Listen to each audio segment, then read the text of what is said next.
একটা মেয়ে যদি চায় যে আমি আমার ইজ্জত ধরে রাখবো, কোনো ছেলের ক্ষমতা নাই সেই ইজ্জত নষ্ট করে।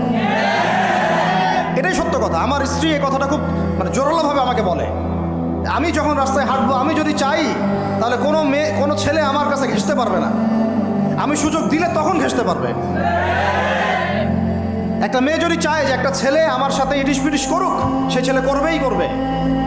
একটা মেয়ে যদি চায় যে একটা ছেলে আমার পর্যন্ত আসতে পারবে না, আমি আমার ব্যক্তিত্ব গায়রত বজায় রাখবো, আমি ডিস্টেন্স মেনটেন করবো, আমি কোনো সুযোগ দিব না, ছেলে সুযোগ পাবে না কখনো।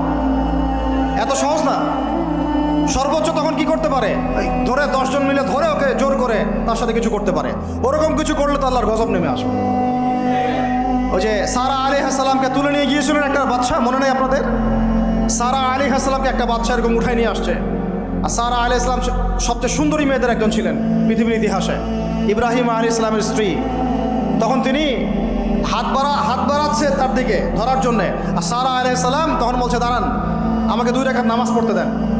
2 রাকাত নামাজ পড়ে তিনি আল্লাহর কাছে হাত তুলে বলে, আল্লাহ তুমি জানো আমি আমার সতীত্ব, আমার ইজ্জত, আমার সম্মান আমার স্বামী ছাড়া আর কারোর সামনে কখনো প্রদর্শন করি নাই। আজকে এই জালেমের হাত থেকে আল্লাহ তুমি আমাকে বাঁচাও। ওইদিকে ইব্রাহিম আলাইহিস সালামও নামাজে দাঁড়িয়ে গেছে। ওই জালেম বাচ্চা যখনই হাত বাড়ায়, হাত অবশ হয়ে যায়, মাথা ঘুরে পড়ে যায়। 3বার 4বার চেষ্টা করেছে, তারপর পারে নাই। শেষে বলেছে, তোমরা আমার কাছে কাকে নিয়ে আসছো, নিয়ে যাও আমার সামনে থেকে। পরে উল্টা হাজারা আলাইহিস সালামকে হাদিয়া সহ দিয়ে পাঠিয়ে দিয়েছে। একটা মেয়ে চাইলে তার ইজ্জত সম্মান এভাবে রক্ষা করতে পারে। তোমরা জেনায় ছেলেরা লিপ্ত করেছে কারণ তোমরা চেয়েছো বলেই করতে পারছো।